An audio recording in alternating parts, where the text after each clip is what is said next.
From the Quarries, an archive of Masonic lore.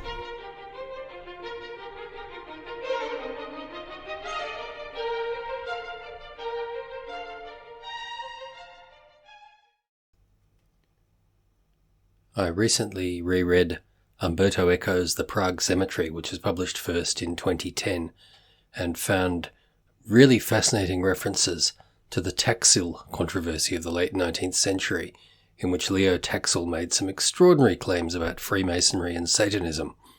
I thought it'd make a good story, done some research, and here's the story. The Taxil hoax was an 1890s hoax of exposure by Leo Taxil, and was intended to mock not only Freemasonry, but also the Catholic Church's opposition to it. Leo Taxil was the pen name of Marie-Joseph Gabriel Antoine Yogand Pagès, who had been accused earlier of libel regarding a book he wrote called The Secret Loves of Pope Pius IX. On the 20th of April 1884, Pope Leo XIII published an encyclical Humanum Genus that said that the human race was separated into two diverse and opposite parts, of which the one steadfastly contends for truth and virtue, the other of those things which are contrary to virtue and to truth. The one is the kingdom of God on earth, namely the Church of Jesus Christ. The other is the kingdom of Satan.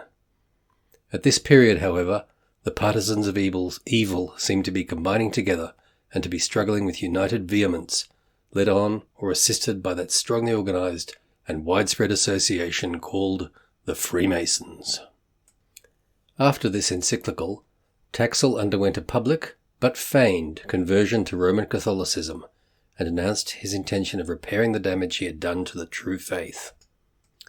The first book produced by Taxil after his conversion was a 4-volume history of Freemasonry, which contained fictitious eyewitness verifications of their actual participation in Satanism.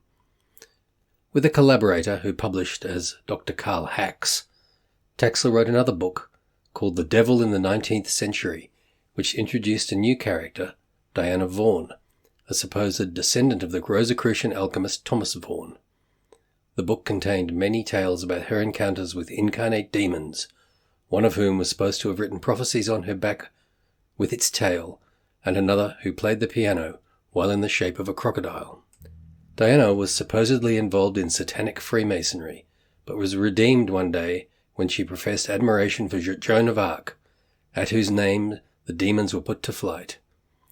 As Diana Vaughan, Taxil published a book called Eucharistic Novena, a collection of prayers which were praised by the Pope. On April 19th, 1897, Taxil called a press conference at which he said he would introduce Diana Vaughan to the press. He instead announced his revelations about the Freemasons were fictitious. He thanked the clergy for their assistance in giving publicity to his wild claims. The confession was printed in its entirety in the Parisian newspaper Le Frondeur on April 25th, 1897, titled 12 Years Under the Banner of the Church, The Prank of Palladism, Miss Diana Vaughan, the Devil at the Freemasons, a conference held by Monsieur Leo Taxil at the Hall of the Geographic Society in Paris. This is where the story gets strange, because Taxil's hoax is still in use to this day, and publications still reference it despite the fact that it was debunked well over 100 years ago. At the time, Taxil described himself as the arch-liar of the period, and added, "When I first commenced to write against the Masons, my object was amusement, pure and simple.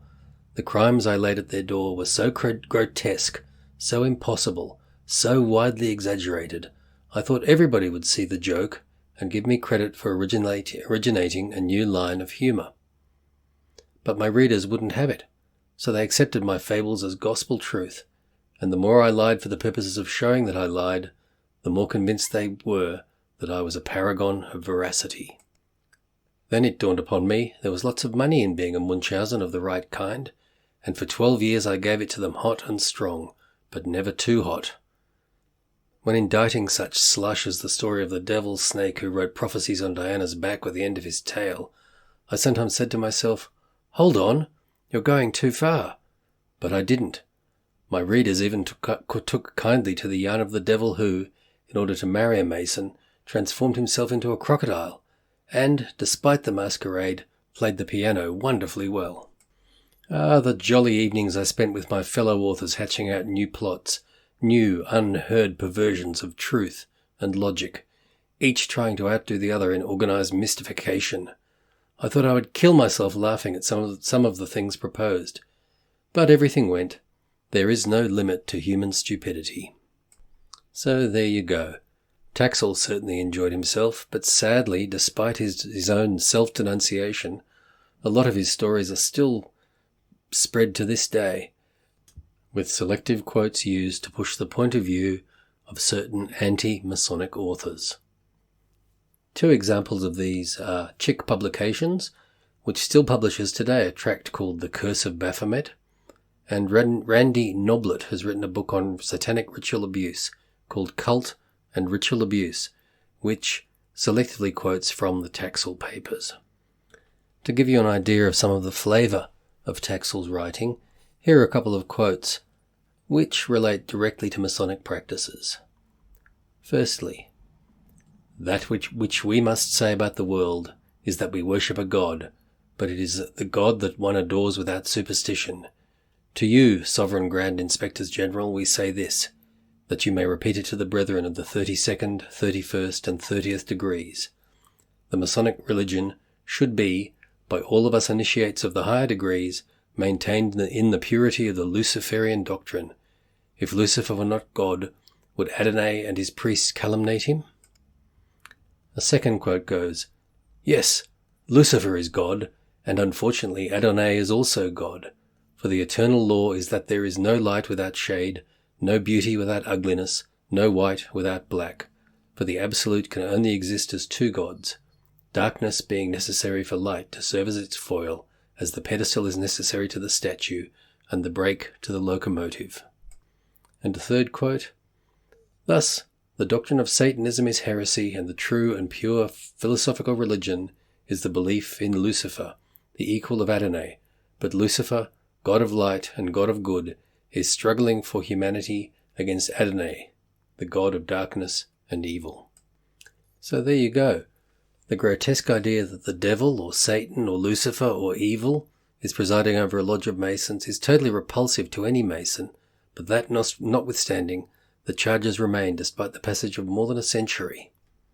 As Jim Tresner, director of the Masonic Leadership Institute and editor of the Oklahoma Mason, said, He fooled the ignorant in the 1800s, and he fools the ignorant today. There's lots of information regarding Taxil and his hoax on the internet if you want to research it, but I'd also recommend have a read of Umberto Eco's novel. It's a fantastic read from a great author. Until next time, so mote it be.